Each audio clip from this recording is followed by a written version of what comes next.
Hi Capricorn, this is your Vedic Astrology forecast for the month of November 2014. And this forecast applies to you if you have the moon or ascendant in the sign of Capricorn in Vedic Astrology. I know a lot of you may be watching and may be used to the Western astrology forecasts, and for that you'd be looking at your Western sun sign. But those are going to be different planetary positions than Vedic astrology. And the reason for this is because Western astrology uses the tropical zodiac and Vedic astrology uses the sidereal zodiac.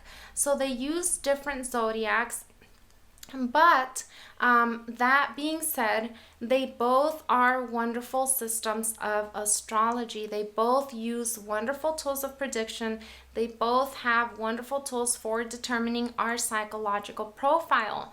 One system of astrology is not better than the other. They're both equally valid. They're both wonderful. So definitely keep that in mind. Don't confuse the two systems. Make sure you know where your moon sign and your ascendant sign are in Vedic astrology. That way you can follow along with my videos. And if you're not sure where these placements are, just go to my website. You can generate your free Vedic birth chart and find out where your moon sign and your ascendant sign are in Vedic astrology.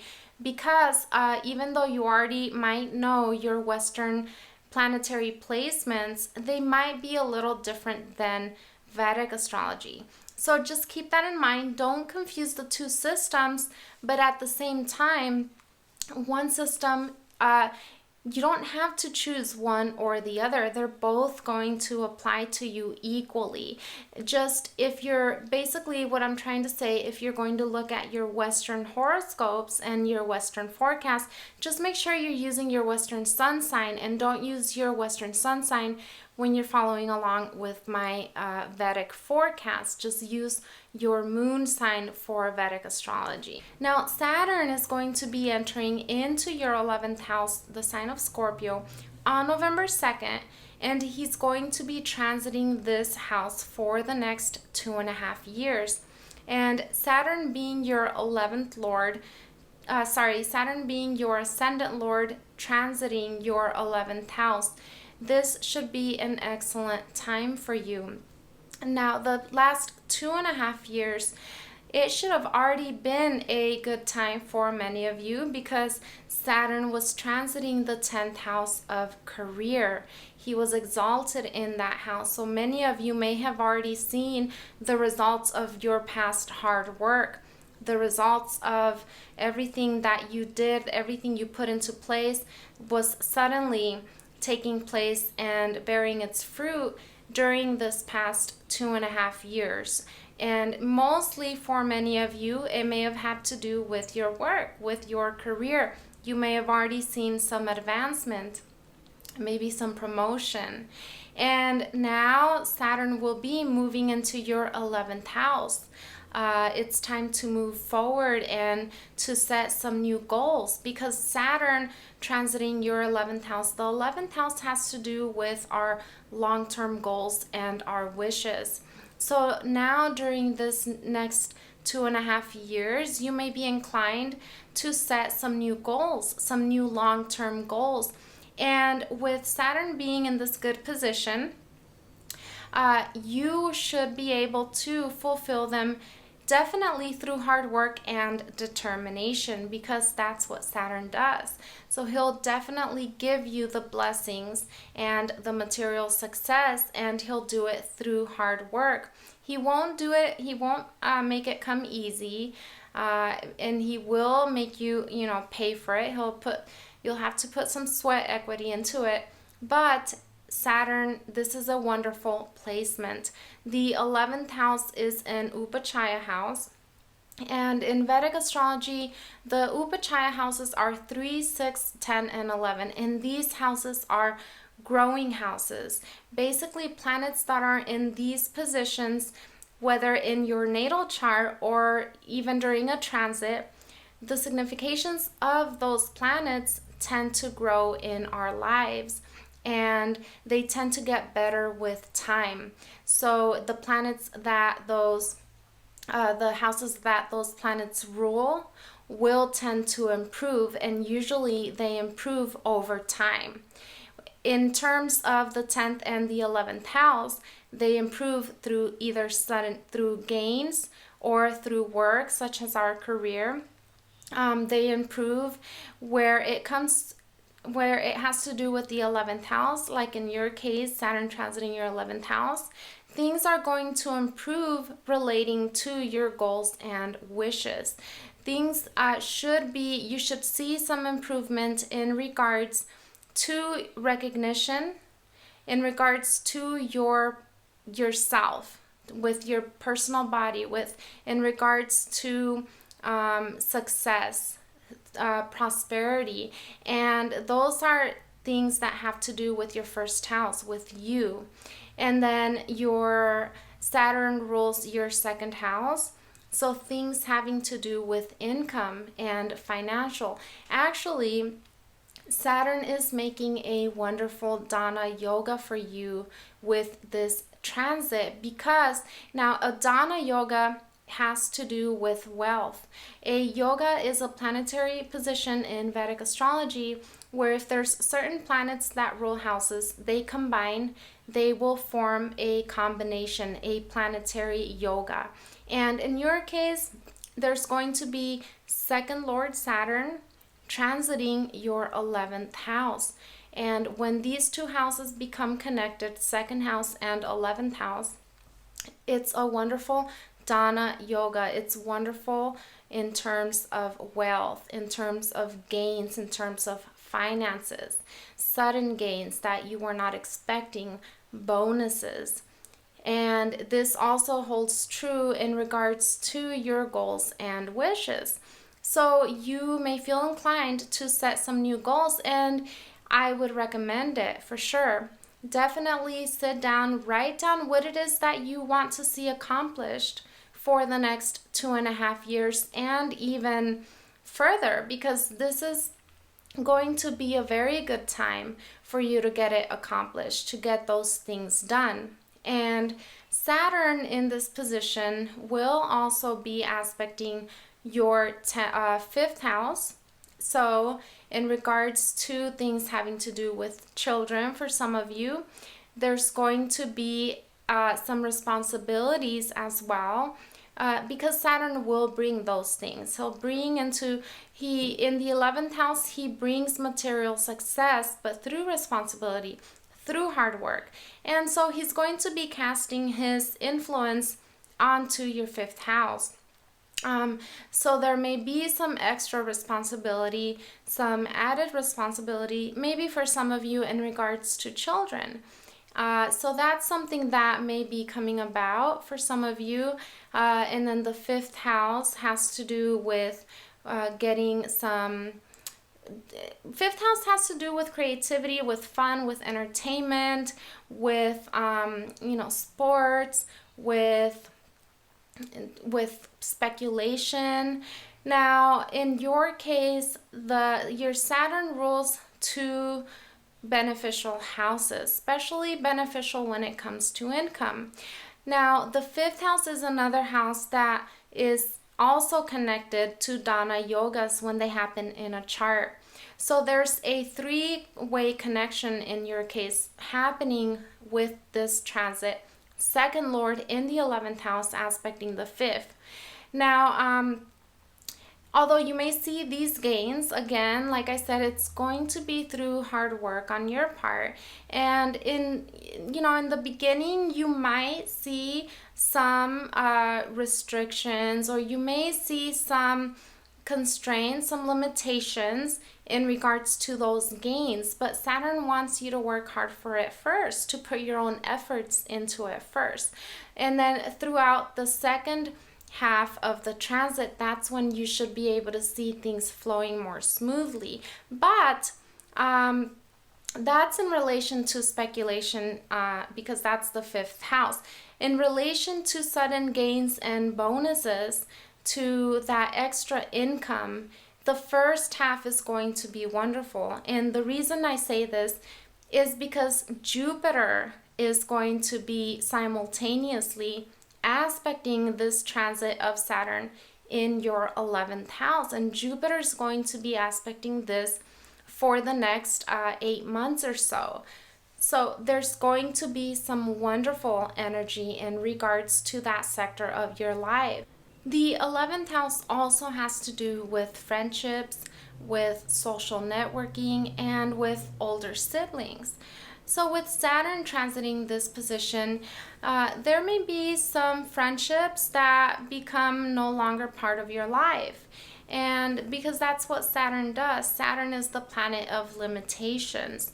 So you may find yourself becoming more limited in regards to friendships, in regards to your relationship maybe with an older sibling, or in regards to networking. Because Saturn, that's what he will try to do, is he'll try to limit people in your life. And this is a good time to think about who really is there for you, who really matters in your life at this time right now. You may have to consider who's going to help you reach the goals that you want to reach, and who's going to be in the way of those goals. Think about who it is that you want to give your time to, your time and energy. Because in life, we don't really have a lot of time to do everything that we want to do. And there may be some people that may not prove very helpful if we want to get certain things accomplished. So you may really want to think about, okay, some people, are they there to help uplift you or not? And that may be one of the things that Saturn calls into question, and you may be thinking about limiting certain people from your life and picking those that are closest to you and important to you, and focusing most of your time and energy with those people. Now, it could also be the case that other people will limit you from their life because maybe they find that they become busier, or certain things came up in their own lives, and now they have other things that they need to take care of. Now, Sun and Venus and Mercury are going to be energizing your 10th house for the first half of the month. Sun is going to be in Libra until November 16th. Venus is going to be there until the 11th. And Mercury is going to be entering that sign on the 4th. And he's going to be there until the 24th of the month. So he's going to be there for most of the month. With all this emphasis being placed on your 10th house of career, of work, many projects to wrap up, to take care of, this is a good time to do it.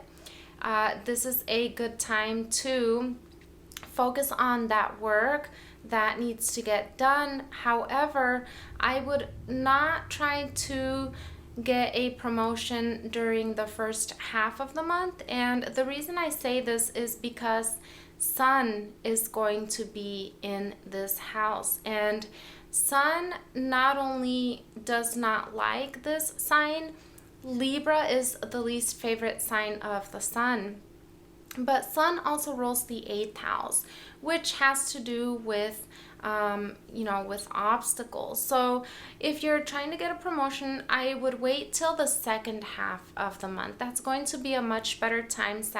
Sun would have already left the sign after the 16th, and then Mercury will be there. So Mercury is a beneficial influence. Mercury rules your 9th house. So with Mercury being there after the 16th, Sun moving into the 11th house, Venus moving into the 11th house during the second half of the month, this is a much better time to seek that promotion. So that's what I would suggest. And then during the second half of the month, the focus now goes to the 11th house. Once again, they're going to be joining Saturn.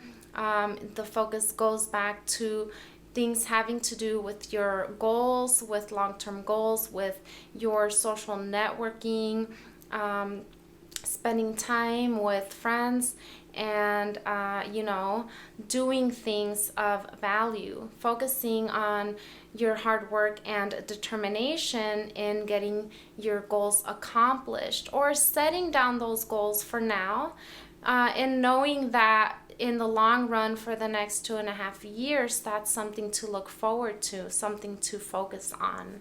Mars is going to be transiting your 12th house of Sagittarius also throughout most of the month of November, and Mars is going to be there until the 27th. So something to think about, something to keep in mind is your expenses, because Mars is going to be transiting this house, and Mars is impulsive. Mars is the planet of aggression, impulsiveness, impatience. So be mindful of that. You might have the impulse to spend money unnecessarily.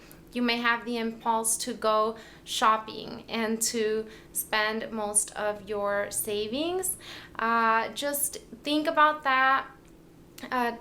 Try to put some hold on that Mars. He's going to try to bring that element into your life during this time.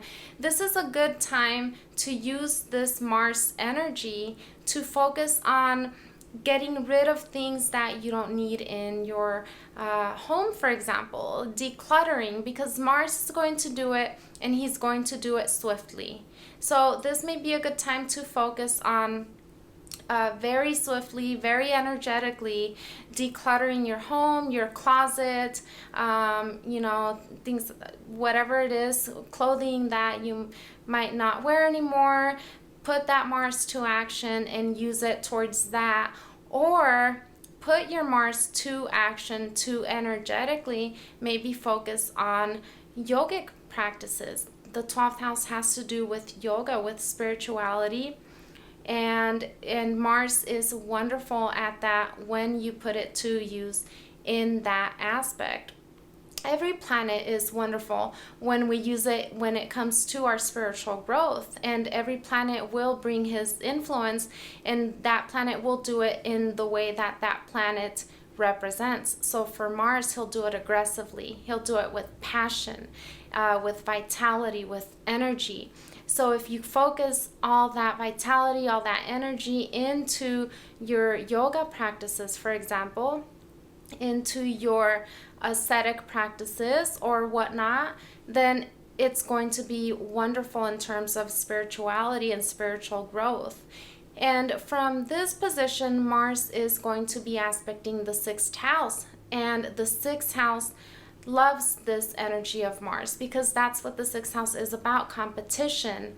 And it has to do with the 6th house also has to do with debts.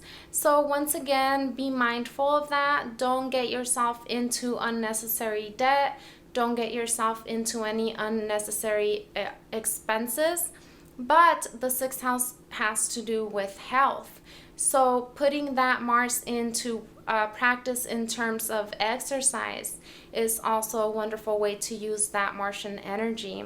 Mars will also be aspecting your 3rd house, and the 3rd house has to do with our own efforts, the efforts that we carry out through our hands, things that we do with courage. Mars will be casting his influence on this house, so this is going to be a month full of courage for you as well. This is a double thing, because Mars is already aspecting your 6th house of competition, of overcoming obstacles, and then he's going to also be aspecting your 3rd house of efforts. So this is going to be a time of growth as well. Growth through getting things accomplished, getting projects accomplished, putting your own efforts into doing things and getting things taken care of as well. Mars is going to give you that extra energy. He's going to give you that vitality, that desire to get things done, to get things accomplished, that courage maybe to do certain things that you were leaving behind. Now's the time to do them. Now's the time to get those things taken care of. being in the aspect of the third house, you may have, for some of you who have younger siblings, there may be some disagreements, some maybe arguments here and there with a younger sibling. Just keep that in mind, because the Mars will be aspecting that third house. Or it is good to keep in mind also the factor of communication, because that's what the third house also represents. So communicating your ideas, try to be more thoughtful in regards to that. Mars tends to be impulsive and aggressive, and he wants to express his ideas bluntly. But bluntly may not translate to elegantly or to politically correct. And Mars doesn't care about that. Mars will just throw out his ideas the way they come out. That's the way it is, and so be it. But that could get you into trouble. So just be mindful of that. I know it's hard sometimes. I know I like to express my ideas the way they are sometimes, and sometimes I don't think about it. So with this transit, just keep that in mind. Just think twice maybe about how you're going to be communicating your ideas or wording things. But overall, this aspect of Mars on the third house is beneficial. It will help you definitely get things done quickly. Well, guys, this was my analysis for the month of November 2014 for Capricorn. Thank you so much for watching. Stay tuned for additional forecasts, and don't forget to subscribe.